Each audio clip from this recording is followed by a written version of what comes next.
आज हम बात कर रहे हैं जयप्रकाश पावर वेंचर की यानी जेपी पावर की। स्मॉल कैप कंपनी है, मार्केट कैप 4,386 करोड़ का है। 1994 से ये कंपनी वर्क कर रही है। एक पैनी स्टॉक है। 2021 की अगर बात करें, जनवरी की 2021 की, तो ये शेयर मात्र ₹2.39 पर रन कर रहा था। उसके बाद इस शेयर ने ज़बरदस्त तेज़ी दिखाई और ₹11 का हाई बना दिया था और बहुत अच्छा रिटर्न दिया था, मल्टीबैगर रिटर्न। बट उसके बाद काफ़ी ज़्यादा करेक्शन इस स्टॉक में देखने को मिला और ये स्टॉक लगातार गिरते हुए इस समय करीब ₹6 के आसपास आपको ट्रेड करता हुआ दिख रहा है। हालांकि जिस हिसाब से ये कंपनी है, पावर सेक्टर के लिए कंपनी काम करती है, हाइड्रो पावर के लिए कंपनी काम करती है, बहुत अच्छा कंपनी का कामकाज है। बट कंपनी के क्वार्टर्स के रिजल्ट उतने ज़्यादा अच्छे नहीं आ रहे हैं जितनी उम्मीद की जाती है। कंपनी का जो लास्ट क्वार्टर का रिजल्ट आया है उसमें जरूर कंपनी थोड़ा सा प्रॉफिट मेकिंग हुई थी ईयर ऑन ईयर बेस पे, बट अगर क्वार्टरली बेस पे देखेंगे तो आपको गिरावट ही देखने को मिली थी, जिसकी वजह से स्टॉक में आपको काफ़ी ज़्यादा करेक्शन देखने को मिला है। बट अगर इसके फंडामेंटल की बात करें तो फंडामेंटल अभी उतना ज़्यादा स्ट्रॉन्ग नहीं है इस स्टॉक में। अगर आप होल्ड करना चाहते हैं लॉन्ग टर्म के लिए तो ही इस स्टॉक में अभी निवेश करिए, क्योंकि इस स्टॉक में अभी काफ़ी ज़्यादा संभावनाएं हैं कि आपको थोड़ा बहुत करेक्शन और देखने को मिल सकता है या काफ़ी लंबे समय के लिए इसको होल्ड करना पड़ सकता है आपको, क्योंकि अभी हाल फिलहाल में कोई अच्छे संकेत नहीं मिल रहे हैं इस स्टॉक के लिए। और Q1 के रिजल्ट का वेट किया जा रहा है। अगर Q1 का रिजल्ट अच्छा आता है तो होप सो आपको थोड़ी बहुत गेन कराता हुआ ये स्टॉक दिख जाए।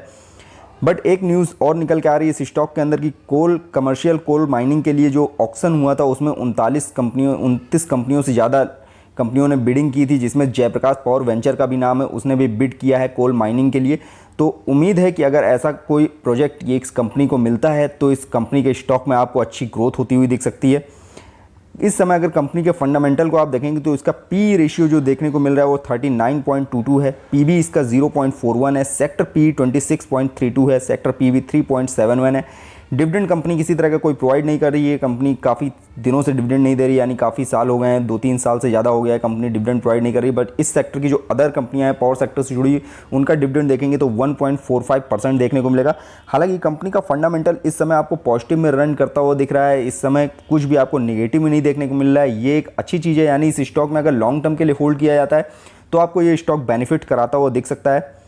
कंपनी के फाइनेंशियल ट्रेंड स्कोर की बात करें तो फाइनेंशियल ट्रेंड स्कोर इस समय इसका काफ़ी ज़्यादा माइनस में जाता हुआ दिख रहा है, क्योंकि लास्ट के 3 मंथ पहले जब इसका Q4 का रिजल्ट आया था उस समय कंपनी ने ईयर ऑन ईयर बेस पे काफ़ी अच्छा ग्रो किया था। कंपनी लगातार घाटे में चली आ रही थी, कंपनी प्रॉफिट मेकिंग हुई थी, जिसकी वजह से जो इसका स्कोर फाइनेंशियल ट्रेंड स्कोर 28 के ऊपर ट्रेड करता हुआ दिख रहा था। बट जिस तरह से इधर का एक क्वार्टर बीता है, कंपनी का कोई अच्छे नतीजे आते हुए नहीं दिखे और लगातार स्टॉक में गिरावट देखने को मिली और किसी अच्छी खबर का इंतजार किया जा रहा है, उस तरह की कोई खबर भी नहीं आ रही है, जिसकी वजह से आपको इसके जो फाइनेंशियल ट्रेंड स्कोर है पूरी तरह से नेगेटिव में जाता हुआ दिख रहा है और -6 पर रन कर रहा है। अगर Q1 का रिजल्ट अच्छा देखने को मिलता है, कंपनी Q1 के रिजल्ट में प्रॉफिट शो करती है, तो ये फाइनेंशियल ट्रेंड स्कोर जो इस समय नेगेटिव में बना हुआ है ये आपको प्रॉफिट में बनता दिख सकता है। बट अगर कंपनी के 3 मंथ के CGR की बात करेंगे तो कंपनी का जो CGR है 3 मंथ का, यानी एनुअल रेवेन्यू ग्रोथ को अगर आप देखेंगे तो 41% तेज़ी से बढ़ती हुई दिख रही है, जो लास्ट के 3 मंथ पहले 3 ईयर्स पहले 6.59% की तेज़ी से बढ़ती थी, यानी रेवेन्यू ग्रोथ काफ़ी ज़्यादा शानदार देखने को मिली है। वहीं 3 ईयर का अगर इसका रिटर्न देखेंगे आप तो 3 ईयर में कंपनी ने काफ़ी अच्छा रिटर्न भी प्रोवाइड किया। अगर निफ्टी स्मॉल कैप 100 की कंपनियों से इसके रिटर्न को कंपेयर किया जाएगा तो इस कंपनी ने करीब 245% का रिटर्न दिया है, यानी मल्टीबैगर रिटर्न दिया है। वहीं निफ्टी स्मॉल कैप 100 की अदर कंपनियों से अगर कंपेयर करेंगे तो उनका रिजल्ट मात्र 59.77% ही निकल के आ रहा है। कंपनी के अगर मार्च क्वार्टर को देखेंगे तो मार्च क्वार्टर में कंपनी का जो नेट प्रॉफिट था -2 करोड़ से ज़्यादा का घाटा हुआ था कंपनी को, but company year on year base पे प्रॉफिट में थी। रेवेन्यू कंपनी का 1406 करोड़ का निकल के आया था। अर्निंग पर शेयर किसी तरह की कोई निकल के नहीं आई थी, यानी 0 थी, माइनस में नहीं थी। ये एक अच्छी चीज़ थी इस स्टॉक के लिए। बट दिसंबर क्वार्टर कंपनी का अच्छा गया था। ओवरऑल फाइनेंशियल ईयर 21-22 की बात करें तो काफ़ी ज़्यादा अच्छा देखने को मिला था। कंपनी का लॉस जो था वो कवर हो चुका था और जो लॉस से कंपनी बाहर आ गई थी। नेट प्रॉफिट 108 करोड़ का आया था, हालांकि प्रॉफिट कम था बट कंपनी प्रॉफिट मेकिंग थी। अर्निंग पर शेयर भी 10 पैसे पर शेयर निकल के आई थी और जो रेवेन्यू कंपनी ने कमाया था 4,624 करोड़ का कमाया था। ये एक शानदार आंकड़ा था इस कंपनी के लिए, जिसकी वजह से कंपनी में अच्छी ग्रोथ देखने को मिल रही थी।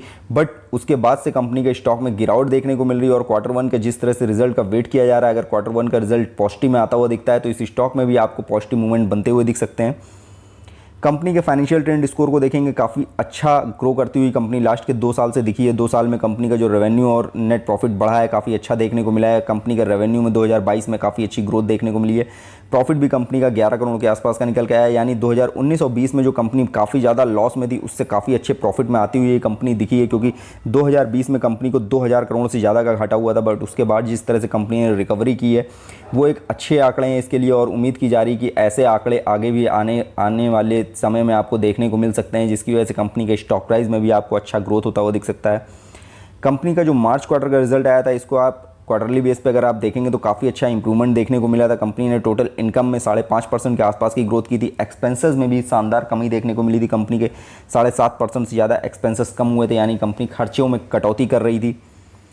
इस समय प्रमोटर होल्डिंग्स की बात करें तो 24% के आसपास की होल्डिंग है। लास्ट के 6 मंथ में प्रमोटर्स करीब 2% की होल्डिंग कम हुई है और होल्डिंग गिरवी ज़्यादा रखी गई है, यानी 94% के आसपास की प्रमोटर्स के पास होल्डिंग गिरवी है, यानी कर्जा है इस कंपनी के ऊपर और काफ़ी ज़्यादा मात्रा में। एफआईज का निवेश इसमें 2.83% का है। एफआईज ने इस क्वार्टर में अपनी होल्डिंग को बढ़ा दिया है। डीआईज का निवेश 23.12% का है। म्यूचुअल फंड्स का कोई निवेश नहीं है, यानी डीआईज ने अपनी होल्डिंग को सेम रखा है, बट एफआईज ने अपनी होल्डिंग को बढ़ाया है। एफआईज को भरोसा है इस स्टॉक के ऊपर कि ये स्टॉक आने वाले समय का एक फिर से मल्टी वगैरह स्टॉक बनता हुआ दिख सकता है।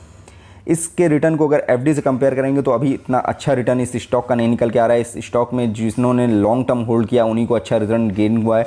शॉर्ट टर्म में इस रिटर्न स्टॉक ने किसी तरह का कोई खास रिटर्न नहीं दिया हुआ है। डिविडेंड रिटर्न की ऑफर की बात करें तो डिविडेंड रिटर्न कंपनी किसी तरह का कोई प्रोवाइड नहीं कर रही, क्योंकि कंपनी ऑलरेडी घाटे में थी। कंपनी के ऊपर काफ़ी ज़्यादा लॉस था, जिसकी वजह से कंपनी किसी तरह का कोई डिविडेंड प्रोवाइड करती हुई नहीं दिख रही थी। बट कंपनी अब प्रॉफिट मेकिंग हो रही है। अगर इसी तरह प्रॉफिट आते रहते हैं तो आने वाले समय में कंपनी आपको डिविडेंड भी प्रोवाइड करती हुई दिख सकती है।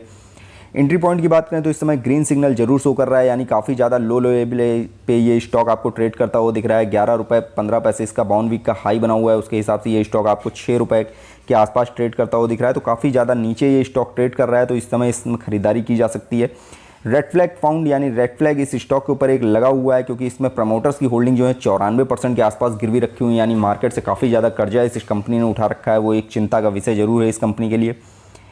कंपनी के अंदर एक जिस तरह से न्यूज़ निकल के आ रही है कि अगर लॉन्ग टर्म के लिए इसको होल्ड किया जाता है और काफ़ी अच्छे टारगेट्स लॉन्ग टर्म में आपको देखने को मिल सकते हैं, बट उसके लिए जो सलाह दी जा रही है लॉन्ग टर्म के लिए स्टॉप लॉस लगाने की सलाह दी जा रही है 6 रुपये 37 पैसे पे, और जो इसका स्टॉप लॉस टारगेट दिया जा रहा है शॉर्ट टर्म के लिए उसको 6 रुपये 62 पैसे पे शॉर्ट टर्म के लिए दिया जा रहा है टारगेट। हालांकि अगर इस स्टॉक में शॉर्ट टर्म के लिए निवेश करना चाहते हैं तो शॉर्ट टर्म के लिए निवेश करने से थोड़ा सा बचें, क्योंकि इस स्टॉक में गिरावट देखने को आपको मिल सकती है अगर Q1 का रिजल्ट शानदार नहीं आता और Q1 का रिजल्ट अगर निगेटिव में देखने को मिलता है तो इस स्टॉक में और ज़्यादा गिरावट आती हुई दिख सकती है। बट अगर लॉन्ग टर्म का माइंडसेट है तो इस स्टॉक के अंदर आप निवेश जरूर कर सकते हैं। कंपनी का लॉन्ग टर्म इंक्रीज जो ऐसी उम्मीद की जा रही है कि अगर ये लॉन्ग टर्म के लिए होल्ड किया जाए तो ये स्टॉक कैसा रिटर्न दे सकता है, तो 5 साल का जो आंकड़ा लिया गया है अगर इस स्टॉक में 5 साल के लिए रुका जाए तो ये स्टॉक आपको 158% का ग्रोथ कराता हुआ दिख सकता है। अगर आज के हिसाब से इसमें आप $100 निवेश करते हैं तो 5 साल बाद उनकी कीमत करीब $250 के आसपास होती हुई दिख सकती है। हालांकि ये सिर्फ एक अनुमान लगाया जा रहा है, अगर कंपनी के आंकड़े अच्छे आते रहते हैं तो ये अनुमान सही होता हुआ दिख सकता है। बट अगर अनुमान के मुताबिक आंकड़े नहीं आते हैं तो ये $100 आपका $50 में भी तब्दील होता हुआ दिख सकता है। इसलिए क्वार्टर्स के रिजल्ट का वेट कीजिए। अगर क्वार्टर्स के रिजल्ट अच्छे आते हैं और अगर आप रिस्क लेना चाहते हैं तो इस स्टॉक में निवेश कर सकते हैं। बट अगर क्वार्टर्स के रिजल्ट अच्छे नहीं आ रहे हैं तो इस स्टॉक में निवेश करने से थोड़ा सा बचें। फ्रेंड्स, ये वीडियो मैंने सिर्फ आपकी नॉलेज पर्पस से बनाया है। किसी भी तरह का निवेश करने से पहले अपने फाइनेंशियल एडवाइजर की सलाह जरूर ले लें। फ्रेंड्स, वीडियो पसंद आए तो लाइक कमेंट करके जरूर बताइएगा। फ्रेंड्स, वीडियो देखने के लिए बहुत बहुत धन्यवाद।